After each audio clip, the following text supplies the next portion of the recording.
জাপানে 4 দিনের সরকারি সফর শেষে দেশে ফিরলেন প্রধান উপদেষ্টা। ঢাকা টোকিও 6টি সমঝোতা স্মারক সই। শেখ হাসিনার বিরুদ্ধে মানবতাবিরোধী অপরাধের আনুষ্ঠানিক অভিযোগ দাখিল আজ। নিবন্ধন ফিরে পেতে জামায়াতের আপিলের রায়ও আজ। চামড়া সংরক্ষণে লবণের মূল্য বৃদ্ধিতে উদ্বেগ, সিন্ডিকেটের বিরুদ্ধে কঠোর হওয়ার তাগিদ। দিনাজপুরের ঘোড়াঘাটে জমে উঠেছে পশু কেনাবেচা। এবং ভারী বৃষ্টিতে পানির নিচে সিলেট নগরীর বিস্তীর্ণ এলাকা। কুষ্টিয়ার কুমারখালীতে অস্থায়ী বাঁধের কারণে নষ্ট হচ্ছে 400 বিঘা জমির ফসল।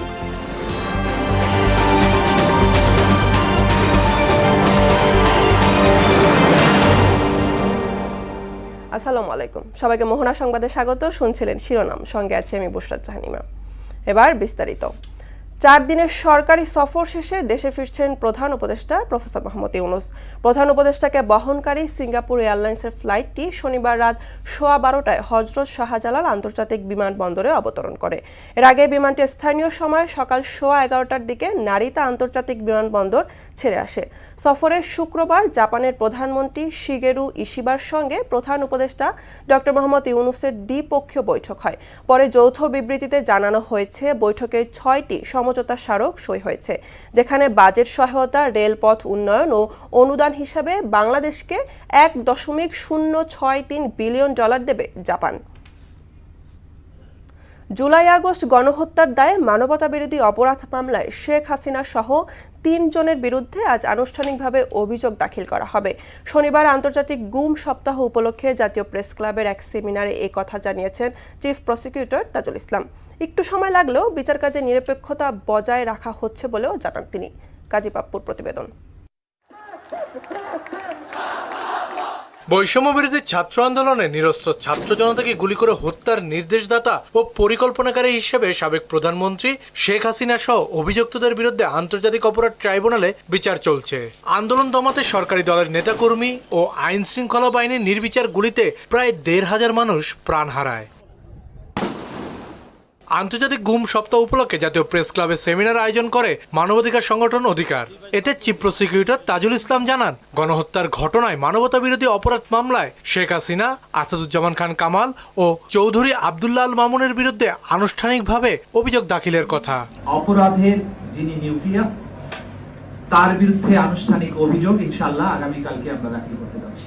আন্তর্জাতিক অপরাধ ট্রাইব্যুনালের আইন অনুযায়ী বিচারটা কন্টিনিউয়াসলি চলবে, কোনো অ্যাডজর্নমেন্ট ছাড়া প্রতিদিন চলবে। মানবাধিকার রক্ষা করা, বিচারের নামে অবিচার যাতে না হয়, অতীতে যেগুলো হয়েছে সেগুলো যাতে না হয়, সেগুলোর ব্যাপারে আমরা খুবই সতর্ক এবং সাবধান আছি। আন্তর্জাতিক মানদণ্ড বজায় রাখা সহ যথাযথ আইনি প্রক্রিয়া অনুসরণ করে বিচার কাজ সুষ্ঠু ও নিরপেক্ষভাবে সম্পূর্ণ হচ্ছে বলেও জানান তিনি। এই তদন্ত শেষ হতে একটা যুক্তিসঙ্গত সময় লাগবে। এটা মোবাইল কোর্টের মতো নয়, ম্যাজিস্ট্রেট গেল, ভোক্তা অধিকার গেল, গিয়ে বলল আপনার সামগ্রীতে ভেজাল আছে, তাৎক্ষণিক 50,000 টাকা বা 5 লক্ষ টাকা জরিমানা করে দিল, অথবা 1 মাসের জেল দিয়ে দিল। আন্তর্জাতিক অপরাধ ট্রাইব্যুনালের কার্যক্রম সেরকম নয়। সে কারণে তদন্তটা শেষ হতে এই যে সময়টা লেগেছে বা লাগছে, সেইটা যুক্তিসঙ্গত সময়। আশা করছি আগামী ডিসেম্বরের মধ্যে বিচারের ব্যাপারে বাংলাদেশ এক উল্লেখযোগ্য অগ্রগতি দেখতে পাবে। এর আগে গত 12 মে শেখ হাসিনার মামলার তদন্ত শেষ হয়। ওই দিন ব্রিফিং এ চিফ প্রসিকিউটর বলেন, জুলাই আগস্টের আন্দোলনে নির্বিচারে 1400-র বেশি মানুষের হত্যার দায় শেখ হাসিনা। 5টি অভিযোগ আনা হয়েছে। কাজী পাপ্পু, মোহনা সংবাদ, ঢাকা। এদিকে ট্রাইব্যুনালের অনুমতি পেলে অভিযোগ দাখিলের শুনানি ওয়েবসাইট অথবা ইউটিউবের মাধ্যমে সরাসরি সম্প্রচার করা হবে বলে জানিয়েছেন প্রসিকিউটর গাজী SH তামিম। শনিবার বিকেলে এক ভিডিও বার্তায় তিনি এই কথা জানান।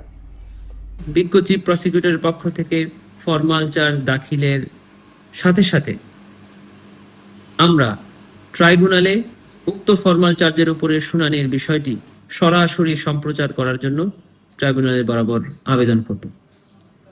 মাননীয় ট্রাইব্যুনাল যদি আমাদের আবেদন মঞ্জুর করেন এবং সরাসরি সম্প্রচারের অনুমতি দেন, তবে ট্রাইব্যুনালের ওয়েবসাইট অথবা ইউটিউব চ্যানেল থেকে ফরমাল চার্জের উপরে শুনানির প্রসিডিংসটি সরাসরি সম্প্রচার করা হবে। জামায়াতে ইসলামী নিবন্ধন অবৈধ ঘোষণা করে হাইকোর্টের রায়ের বিরুদ্ধে করা আপিলের রায় ঘোষণা হবে আজ। প্রধান বিচারপতি ডক্টর সৈয়দ রেফাত আহমেদের নেতৃত্বে 4 বিচারপতির আপিল বেঞ্চ রায় ঘোষণা করবেন। এজন্য নিবন্ধন মামলাটি কার্যতালিকার শীর্ষে রয়েছে। এদিকে দলের আইনজীবী শিশির মনির মোহনা টেলিভিশনকে জানান, রায়ে জামায়াতের নিবন্ধন ও প্রতীক ফিরে পাবে। শুরু হয়েছে রেলপথে ঈদযাত্রা। যাত্রা স্বস্তিদায়ক হওয়ায় বরাবরের মতো এবারও ঈদযাত্রায় প্রথম পছন্দ হিসেবে রেলপথকেই বেছে নিয়েছেন ঘরমুখ মানুষ। শনিবার প্রথম দিনে শিডিউল বিপর্যয় না থাকা সহ নিরাপত্তা নিয়ে স্বস্তি জানান যাত্রীরা। বাড়তি চাপ সামলাতে ঈদযাত্রায় থাকবে 5 জোড়া বিশেষ ট্রেন আর কোরবানির পশু পরিবহনে 3টি বিশেষ ক্যাটল ট্রেন। ট্রেন যাত্রার আজকের চিত্র জানব সহকর্মী মাহবুব হোসেন রিপনের কাছ থেকে। রিপন, ঈদ উপলক্ষে তো মানুষ রেলপথে যাত্রা শুরু করে দিয়েছে। আজ দ্বিতীয় দিনের মতো ঈদযাত্রা রেলপথে কেমন দেখছেন?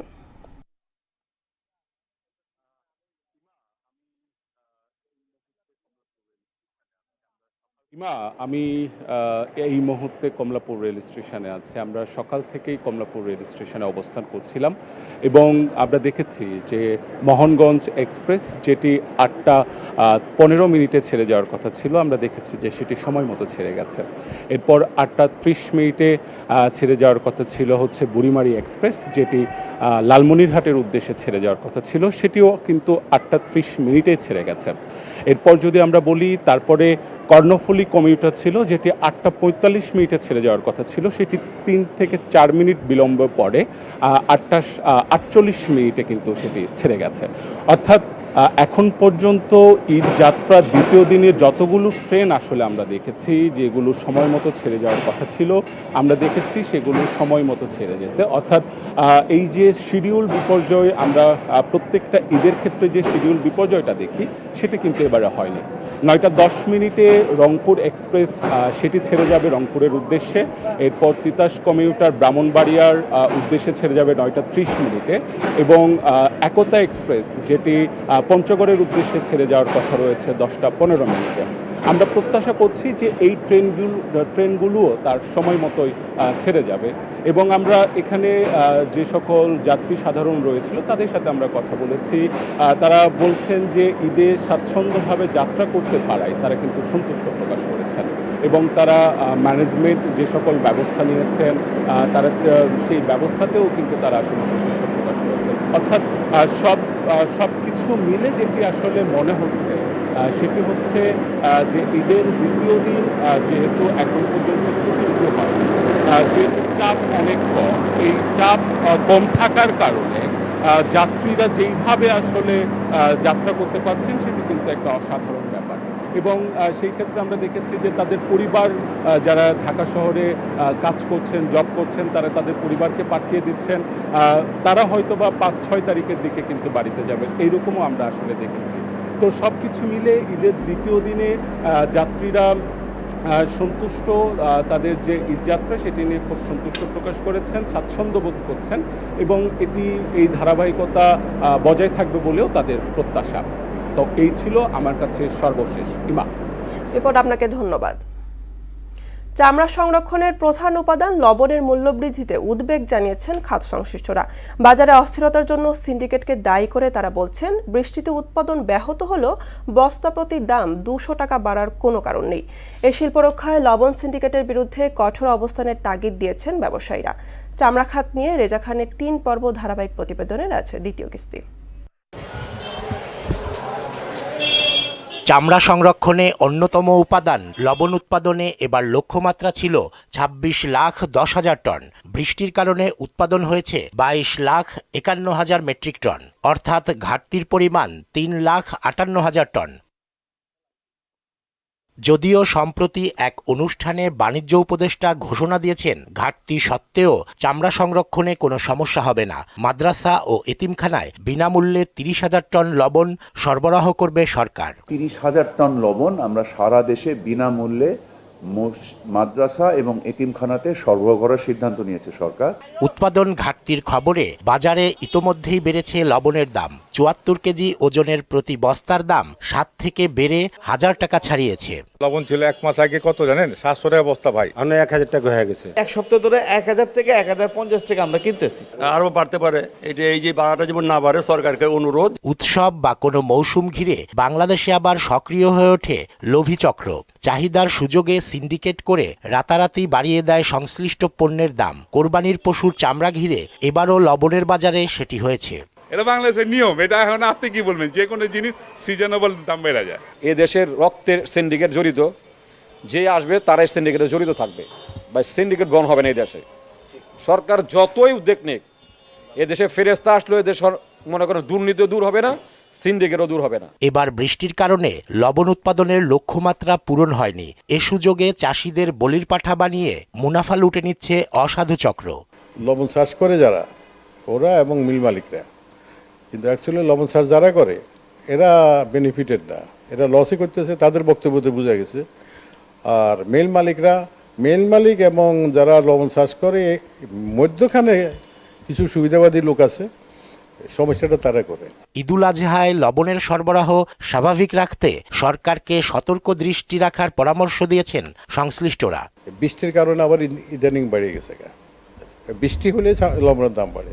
রেজা খান, মোহনা সংবাদ, ঢাকা। কোরবানি ঈদ ঘিরে দিনাজপুরের ঘোড়াঘাট উপজেলার খামারিরা গরু বিক্রিতে মনোযোগী হয়েছেন। গরু কিনতে পাইকাররা আসছেন তাদের খামারে। অন্যদিকে হাটে বাড়তে শুরু করেছে পশু কেনাবেচা। শামসুল ইসলাম সামুর তথ্য চিত্রে ডেস্ক রিপোর্ট। কোরবানি ঈদকে সামনে রেখে গরু লালন পালন করেছে ঘোড়াঘাট উপজেলার ছোট বড় 200 খামারি ও কৃষক। সম্পূর্ণ দেশি পদ্ধতিতে গরু মোটাতাজাকরণ করেছে খামারিরা। গোখাদ্যের দাম বেশি হয়, ন্যায্য দাম পাওয়া নিয়ে শঙ্কায় তারা। আমাদের এই ফার্মে 39টা গরু আছে। এই কুরবানি ঈদের জন্য প্রস্তুত করা হয়েছে। কত গরু 15 মণ থেকে 14 মণ ক্যাটেল ফিড খাওয়াই, তারপরে আবাদের ঘাস খাওয়াই আর সাইলেজ খাওয়াই। শুধু দেশি খাবার খাওয়ায়, খোল ভুসি, ঘাস, কাঁচা ঘাস, তার মধ্যে খ্যার, শুকনা খ্যার। এদিকে উপজেলার বিভিন্ন জায়গায় জমতে শুরু করেছে পশুর হাট। বিভিন্ন অঞ্চল থেকে হাটগুলোতে আসছে গরু, ছাগল ও মহিষ। তবে দেশি গরুর চাহিদা বেশি। গেল বছরের তুলনায় দামও গরু প্রতি 5 থেকে 10,000 টাকা কম। গরুতে খরচ বহু টাকা খরচ পড়ে গেছে। কিষান পাক, খোল ভুসি, ভাত ভুসি বহু কিছু কিনা হয়েছে। খেলার পরে মনে করেন দাম হচ্ছে না। সকাল থেকে দাঁড়া আছে, একটা গরু বিক্রি করতে পারিনি। খামারিদের গরুর দামের কারণে আমরা গরু কিনতে পারতেছি না। আর কারণ হলো ইন্ডিয়া থেকে গরু না আসার কারণে গরুর দাম একটু বেশি। স্থানীয় চাহিদা মিটে এখানকার গরু সারা দেশে সরবরাহ করা হয় বলে জানান প্রাণী সম্পদ বিভাগ। চাহিদা মিটিয়েও কিছু গবাদি পশু, গরু এবং ছাগল ভেড়া আমাদের উপজেলার বাইরেও এটা যাবে, বিশেষ করে ঢাকা, চিটাগাং, সিলেট এসব এলাকায়। ঈদের দিন যতই ঘনিয়ে আসবে ততই হাটগুলোতে পশুর সরবরাহ আরও বাড়বে। বুশরাত জাহান, মোহনা সংবাদ। ভারী বৃষ্টিতে সিলেট মহানগরীর বেশ কয়েকটি এলাকা পানির নিচে তলিয়ে গেছে। কয়েকদিনের বৃষ্টিতে বিভিন্ন এলাকা হাঁটু থেকে কোমর পানিতে ডুবে গেলে জনজীবন বিপর্যস্ত হয়ে পড়ে। কাজল শাহ, মেজরটিলা, চৌহাট্টা, দরগা মহল্লা, লাল দিঘির পাড়, লামাবাজার সহ গুরুত্বপূর্ণ সড়ক জলাবদ্ধতার কবলে পড়েছে। এতে ভোগান্তি বেড়েছে নগরবাসীর। সার্বিক চিত্র জানতে সিলেট থেকে আমাদের সঙ্গে যুক্ত হচ্ছেন সহকর্মী শিপার চৌধুরী। শিপার, কয়েকদিনের বৃষ্টিতে সৃষ্ট জলাবদ্ধতায় সিলেটে বর্তমান অবস্থা কেমন এখন জানাবেন?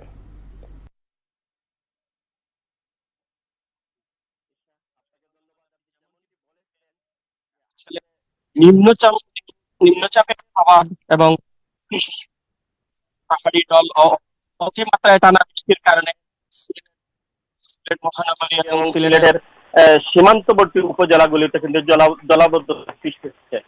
তো আসলে একটানা 2-3 দিন থেকে কিন্তু প্রচুর পরিমাণ বৃষ্টিপাত হচ্ছে, যে কারণে কিন্তু সিলেট মহানগরীর বিভিন্ন এলাকায় জলাবদ্ধতা সৃষ্টি হয়েছে।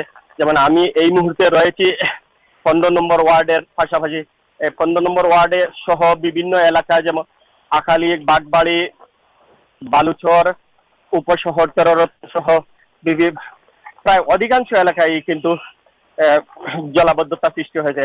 আমি যদি আপনাকে বলি যে সীমান্তবর্তী এলাকার উপজেলাগুলোর মধ্যে গোয়েনঘাট, কানাইঘাট, কোম্পানিগঞ্জ সহ বেশ কিছু এলাকায় কিন্তু পানি রোডঘাটে উঠে যান চলাচল বন্ধ হয়ে মানুষজন কিন্তু অতিমাত্রায় ভোগান্তিতে পড়ছে। আমরা পানি উন্নয়ন বোর্ড থেকে যেমনটি সকালে জানতে পেরেছি যে সিলেটের বেশ কয়েকটি নদ নদী পানি বেড়েছে। এর মধ্যে কিন্তু সুরমা 71 সেন্টিমিটার এবং কুশিয়ারা 70 সেন্টিমিটার উপর দিয়ে বয়ে যাচ্ছে। তো আসলে কিন্তু সিলেট নগরবাসী যেটুকু দাবি করছে যে সিটি কর্পোরেশনের গাফিলতির কারণে এই মুহূর্তে এই পরিস্থিতিতে পড়েছে। তো অপরদিকে আমরা সিটি কর্পোরেশনের সাথে কথা বলে যেমনটি জানতে পেরেছে, তারা এই মুহূর্তে কিন্তু নগরবাসীর সহযোগিতা একটি কন্ট্রোল রুম খুলেছে। কন্ট্রোল রুমের দায়িত্বে আলী আকবর সাহেব রয়েছেন। তো সব মিলিয়ে কিন্তু সিলেট নগরবাসী কিন্তু মনে করছে যে বিগত 2024 এবং 22 সালের মতো না জানি বড় ধরনের কোনো সমস্যায় জলাবদ্ধতায় পড়ে। তো এই ছিল আমার কাছ থেকে সিলেটের জলাবদ্ধতা নিয়ে সর্বশেষ। শিপার, আপনাকে ধন্যবাদ। কুষ্টিয়ার কুমারখালীতে সেতুর নিচে অস্থায়ী বাঁধ না সরানোয় 400 বিঘা ফসলি জমির আবাদ নিয়ে বিপাকে শতাধিক কৃষক। এছাড়া স্থানীয়দের দখলে সেতুর নিচে অধিকাংশ জায়গা। এতে স্থায়ী জলাবদ্ধতার সৃষ্টি হয়ে নষ্ট হচ্ছে ফসল। দ্রুত ব্যবস্থা নেওয়া হবে জানালেন উপজেলা নির্বাহী কর্মকর্তা। পার্থ সারথী ঘোষের প্রতিবেদন, জানাচ্ছেন সিফাত রহমান জেসি। কুষ্টিয়ার কুমারখালী উপজেলায় তারাপুর গড়ের মাঠে সেতু নির্মাণের সময় অস্থায়ী বাঁধ না সরানোয় এবং সেতুর নিচের খাল দখল করায় নষ্ট হচ্ছে 400 বিঘা ফসলি জমি। তাছাড়া নিচু এলাকা হওয়ায় বর্ষা মৌসুমে ডাঙার পানি প্রবেশ করে। এসব কারণে জলাবদ্ধতা সৃষ্টি হয়ে ক্ষতির মুখে শতাধিক কৃষক। জলাবদ্ধতায় গেল কয়েক বছর ধরেই ঠিকমতো চাষাবাদ করতে না পেরে লোকসান গুনতে হচ্ছে কৃষকদের। ব্রিজ দিয়ে পানি একদম ডাইরেক্ট করতকাদির বিলি, এই বাঁধের কারণে পানিটা যাচ্ছে না। প্রত্যেকটা জায়গা বাঁধ দিয়ে এমন সিস্টেম করে পানি যাওয়ার কোনো পথই নাই। এই বাঁধের কারণে এই পানিটা বের হতে পারতেছে না। পানিটা বের না হওয়ার কারণে পাকা ধান তোলা যাচ্ছে। ব্রিজের নিচে যে কাজ শেষ হওয়ার পরে কন্ট্রাক্টররা এগুলো এরকম ফেলে চলে যায়। আমরা বুঝ পড়িল আমরা লাগাতে পারতেছি 8 বিঘে বুঝ ধরেন আমি 3 বিঘে লাগাই আর 5 বিঘে পড়ে থাকে। সেতুর নিচে মাটি অপসারণ করলে চাষাবাদ করা সম্ভব হবে বললেন স্থানীয় জনপ্রতিনিধি। খামারটা এখন চাষাবাদ হয়, চাষাবাদের কারণে এখানে এই ব্রিজের মাঝে মাটি দিয়ে ভরাট করে রাখছে। এটা অপসারণ করলে পরে এলাকার লোকজন মুক্ত হয় এবং জলাবদ্ধতা দূরীভূত হয়। কৃষকদের সমস্যা নিরসনে বাঁধ অপসারণের আশ্বাস দিলেন নির্বাহী প্রকৌশলী। কিভাবে ব্যবস্থা নিতে পারি সেটা দেখেই করতে হবে। এখন তো ওই ঠিকাদার আর আমার নেই, অলরেডি তাকে ফাইনাল বিল দিয়ে চলে গেছে। আমি ব্যবস্থা নিতেছি, দেখি কিভাবে ব্যবস্থা নেওয়া যায়, ভিজিট করে সমাধান করতে পারি কিনা। জলাবদ্ধতা নিরসনে স্থানীয় সরকারের সাথে সমন্বয় করে পদক্ষেপ নেওয়া হবে বললেন উপজেলা নির্বাহী কর্মকর্তা। স্থানীয় সরকার যে ইঞ্জিনিয়ারিং ডিপার্টমেন্ট আছে তাদের সঙ্গে আমরা সমন্বয় করে এবং স্থানীয়ভাবে সমন্বয় করে এটি যেন জলাবদ্ধতা সৃষ্টি না হয় এবং সেখানে যেন কোনো নির্মাণ সামগ্রী পড়ে না থাকে, যদিও দীর্ঘদিন ধরে হয়তো পড়ে আছে, সেটা যেন না থাকে, এটা আমরা নিশ্চিত করব। 25 মিটার দৈর্ঘ্য ও 7.3 মিটার প্রস্থের এই সেতুটি নির্মাণে ব্যয় হয় প্রায় 2,49,92,000 টাকা। সিফাত রহমান জেসি, মোহনা সংবাদ। কোরবানির ঈদ উপলক্ষে পিরোজপুরে বেড়েছে কামারপাড়ার ব্যস্ততা। পশু কোরবানির প্রয়োজনীয় সরঞ্জাম, দা, ছুরি, চাপাতি, বটি তৈরিতে যেন দম ফেলার সময় নেই কর্মকারদের। তবে কয়লা, লোহা ও শ্রমিকদের মজুরি সহ সবকিছুর দাম বাড়ায় দুশ্চিন্তায় সংশ্লিষ্টরা।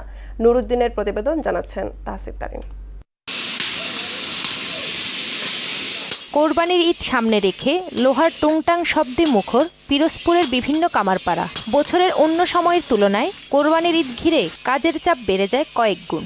ছুরি, দা, বটি, চাপাতি সহ বিভিন্ন সরঞ্জাম তৈরিতে দিনরাত ব্যস্ত কর্মকারদের যেন দম ফেলার সময় নেই। অনেকেই পুরাতন ছুরি, চাপাতি ধার দিতেও ভিড় করছেন কামারপাড়ায়। ওজন ভেদে এইসব সরঞ্জাম 150 থেকে 2,000 টাকা পর্যন্ত বিক্রি হয়। তবে সংশ্লিষ্টদের অভিযোগ, চাহিদা বাড়লেও বেড়েছে কাঁচামালের দাম ও শ্রমিকদের মজুরি। চাপাতি 600 টাকা কেজি বছর, আর আপনার ওই যে চামড়া ফেলা ছুরি 150 টাকা পিস, আর আপনার ওই যে জবল যে ছুরিগুলো ওইগুলো মনে করেন 700-800, এগুলো পিস হিসাবে, ওরা ওজনে না। আমার মজুরি খাওয়া দাওয়া দিয়ে 300 টাকা বেতন। লোহা কয়লা তো দাম তো অনেক বেশি এখন বর্তমানে, আমার নাম খাইয়ে থাকতে দোষর হয়ে যাইতে। কয়লার প্রচুর পরিমাণ দাম, বুঝলেন। আমরা এই যে মাউথাল বানাই, অনেক টাকার দাম করিয়ে দেয়, আর বেচা কিনে তো নাই বলতেই চলে। কর্মচারীর বেতন বাড়তি, দোকান ঘর ভাড়া বাড়তি, সবকিছু আনুষ্ঠানিকতা মিলেই যে পরিশ্রম আমরা করি আর যে খরচ হয় আমাদের, এখন ক্রেতারের দৌড় দিয়ে লাভ নাই। এমন পর্যায়ে গেছে দাম তাদেরও নাগালের বাইরে। কয়লা এবং লোহার দাম বাড়ার কারণে এবছর একটু ডাকাতি চুরির দাম বেশি। তারপরেও আমরা এখান থেকেই কিনি, কারণ তাদের এই ডাকাতি চুরিগুলো টেকসই। কোরবানি উপলক্ষে এখন আমার চাপাটি, তারপর বডি, দা, চাকু এগুলো ধরাবার জন্য আসছে আর কি। এই শিল্পে জড়িতদের জীবনমান উন্নয়নে প্রশিক্ষণ সহ সহজ শর্তে ঋণ সুবিধা প্রদানের আশ্বাস দিলেন উপজেলা নির্বাহী কর্মকর্তা। তারা দীর্ঘদিন যাবৎ স্থানীয় চাহিদা পূরণ করে আসছেন। এছাড়া পবিত্র ঈদুল আজহায় তাদের কাজের পরিসর অনেকাংশে বেড়ে যায়। তাদের আর্থসামাজিক উন্নয়নে সরকারের পক্ষ থেকে প্রশিক্ষণ, সহজ শর্তে ঋণ প্রদান সহ প্রয়োজনীয় পদক্ষেপ গ্রহণ করা হবে। বছরের অন্য সময়ের তুলনায় কোরবানির ঈদ ঘিরে কামারপাড়ায় কাজের চাপ ও আয় দুটোই বাড়ে। তাহসিন তারিন, মোহনা সংবাদ। এবার সারা দেশে অনুষ্ঠিত সভা সমাবেশ সহ নানা বিষয়ে প্রতিনিধিদের তথ্য ও ভিডিও নিয়ে একটি ডেস্ক রিপোর্ট। মানিকগঞ্জে বিশ্ব তামাকমুক্ত দিবস উপলক্ষে শোভাযাত্রা ও আলোচনা সভা অনুষ্ঠিত হয়েছে। এ সময় উপস্থিত ছিলেন জেলা প্রশাসক মানোয়ার হোসেন মোল্লা, সিভিল সার্জন খুরশিদ আলম সহ অন্যান্যরা। ঝিনাইদহে দিনব্যাপী কারাতে সেমিনার ও বেল্ট প্রদান অনুষ্ঠান হয়েছে। এর উদ্বোধন করেন উপজেলা নির্বাহী কর্মকর্তা রাজিয়া আক্তার চৌধুরী। নারায়ণগঞ্জের রূপগঞ্জে জিয়াউর রহমানের ৪৪তম শাহাদাত বার্ষিকী উপলক্ষে বিভিন্ন স্কুলের শিক্ষার্থীদের অংশগ্রহণে চিত্রাঙ্কন ও কুইজ প্রতিযোগিতা অনুষ্ঠিত হয়েছে। ঝালকাঠিতে বিশ্ব তামাকমুক্ত দিবস পালিত হয়েছে। এতে প্রধান অতিথি হিসেবে উপস্থিত ছিলেন জেলা প্রশাসক আশরাফুর রহমান। দুর্যোগ ব্যবস্থাপনা ও ত্রাণ মন্ত্রণালয় জামালপুরের ইসলামপুরের চীনাডলি ইউনিয়নে ৪,৩১৭ দরিদ্র পরিবারের মাঝে ১০ কেজি করে বিনামূল্যে ভিজিএফ চাল বিতরণ করেছে। শেরপুরে বিশ্ব তামাকমুক্ত দিবস উপলক্ষে জেলা প্রশাসনের আয়োজনে র্যালি ও আলোচনা সভা অনুষ্ঠিত হয়েছে। নরসিংদীর মাধবদীতে বিএনপি ও সহযোগী সংগঠনের উদ্যোগে জিয়াউর রহমানের ৪৪তম শাহাদাত বার্ষিকী উপলক্ষে আলোচনা সভা ও দোয়া মাহফিল অনুষ্ঠিত হয়েছে। ব্রাহ্মণবাড়িয়ায় টিভি সাংবাদিকদের জন্য ২ দিনব্যাপী কর্মশালার সমাপনী অনুষ্ঠিত হয়েছে। অনুষ্ঠানে প্রধান অতিথি হিসেবে উপস্থিত ছিলেন উপজেলা নির্বাহী কর্মকর্তা সিফাত মোহাম্মদ ইশতিয়াক ভুইয়া। বগুড়ার সোনাতলায় জিয়াউর রহমানের ৪৪তম শাহাদাত বার্ষিকী উপলক্ষে আলোচনা সভা ও দোয়া অনুষ্ঠিত হয়েছে। নওগাঁয় তামাকমুক্ত দিবস পালিত হয়েছে। এ উপলক্ষে সিভিল সার্জন আমিনুল ইসলামের সভাপতিত্বে আলোচনা সভা অনুষ্ঠিত হয়। ঝালকাঠিতে জেলা স্বেচ্ছাসেবক দলের উদ্যোগে জিয়াউর রহমানের ৪৪তম শাহাদাত বার্ষিকী উপলক্ষে আলোচনা সভা ও দোয়া অনুষ্ঠিত হয়েছে। রাঙামাটিতে বিশ্ব তামাকমুক্ত দিবস উপলক্ষে আলোচনা সভা, র্যালি ও পুরস্কার বিতরণী অনুষ্ঠিত হয়েছে। আফরিন পপি, মোহনা সংবাদ। এবার আন্তর্জাতিক প্রসঙ্গ। ইসরায়েলি হামলায় গাজায় আরও ৬০ ফিলিস্তিনি নিহত ও আহত হয়েছেন আরও প্রায় ৩০০। এতে করে অবরুদ্ধ এই উপত্যকাটিতে নিহতের মোট সংখ্যা প্রায় ৫৪,৪০০ জনে পৌঁছে গেছে। এই তথ্য জানিয়েছেন বার্তা সংস্থা আনাদোলু। গাজায় ইসরায়েলের টানা হামলায় অন্তত ৫৪,৩৮১ ফিলিস্তিনি নিহত হয়েছেন বলে জানিয়েছে ফিলিস্তিনের স্বাস্থ্য মন্ত্রণালয়। চলতি বছরের জানুয়ারিতে যে যুদ্ধবিরতি ও বন্দি বিনিময়ের চুক্তি হয়েছিল তা ১৮ মার্চ বাতিল করে ইসরায়েল আবার হামলা শুরু করে। এরপর থেকে গাজায় বিমান ও স্থলপথে হামলা আরও তীব্র হয়। দর্শক, এ পর্যায়ে জানিয়ে দিচ্ছি আজকের সংবাদপত্রের গুরুত্বপূর্ণ শিরোনামগুলো।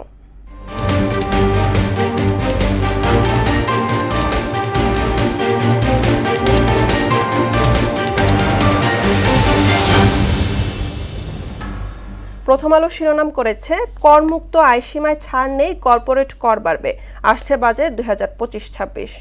সংস্কার নিয়ে দলগুলোর সঙ্গে প্রধান উপদেষ্টার বৈঠক আগামীকাল। ভারী বৃষ্টিপাত আরও ২ দিন, বন্যার ঝুঁকিতে ৪ জেলা। দৈনিক ইত্তেফাক, ঈদুল আজহা উপলক্ষে জমে উঠেছে ফ্রিজের বাজার। নিত্য নতুন প্রযুক্তি আর বিদ্যুৎ সাশ্রয়ে দেশের সেরা যমুনা ফ্রিজ।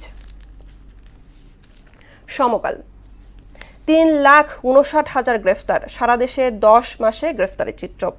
প্লাস্টিক পণ্যে ভ্যাট দ্বিগুণ হচ্ছে, অব্যাহতি পাচ্ছে এলএনজি। গরুর হাটে ছাগল কাণ্ডের ছায়া, দুশ্চিন্তায় বড় খামারিরা।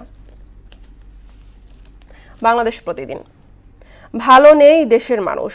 তারেক রহমান বলছেন, শহীদদের প্রত্যাশিত বাংলাদেশ গড়ে তুলতে চাই। আইএমএফ এর ফর্মুলা এবারের বাজেট। যুগান্তর, জুলাই হত্যাকাণ্ডে আনুষ্ঠানিক অভিযোগ জমা আজ, হাসিনার বিচার প্রক্রিয়া শুরু। প্রাথমিক ও মাধ্যমিক স্তর শিক্ষার্থীদের হাতে 33% নিম্নমানের বই। The Daily Star, budget to set 10 priorities, govt puts inflation control, revenue reform, fiscal restraint at the heart of its economic plan. A blatant river grab, confluence of Dholeshwari and Shitalokha under siege from Shah Cement. এই ছিল সংবাদপত্রের গুরুত্বপূর্ণ শিরোনামগুলো। শেষ করব মোহনা সংবাদ, যাবার আগে শিরোনামগুলো আরো একবার।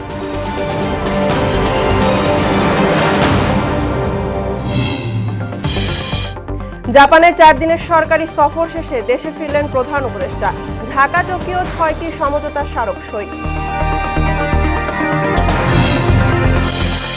শেখ হাসিনার বিরুদ্ধে মানবতা বিরোধী অপরাধের আনুষ্ঠানিক অভিযোগ দাখিল আজ। নিবন্ধন ফিরে পেতে জামায়াতের আপিলের রায়ও আজ। চামড়া সংরক্ষণে লবণের মূল্য বৃদ্ধিতে উদ্বেগ, সিন্ডিকেটের বিরুদ্ধে কঠোর হওয়ার তাগিদ। দিনাজপুরের ঘোড়াঘাটে জমে উঠেছে পশু কেনাবেচা। এবং ভারী বৃষ্টিতে পানির নিচে সিলেট নগরীর বিস্তীর্ণ এলাকা। কুষ্টিয়ার কুমারখালীতে অস্থায়ী বাঁধের কারণে নষ্ট হচ্ছে 400 বিঘা জমির ফসল। এই ছিল মোহনা সংবাদে। পরবর্তী সংবাদ দুপুর 1টায়। এর আগে দুপুর 12টায় দেখবেন সংবাদ এক নজরে। ওনার সবশেষ খবর সবার আগে জানতে ভিজিট করুন www.mohana.tv। সংবাদ দেখতে পারেন ফেসবুক, ইউটিউবে। এতক্ষণ সঙ্গে থাকার জন্য ধন্যবাদ সবাইকে।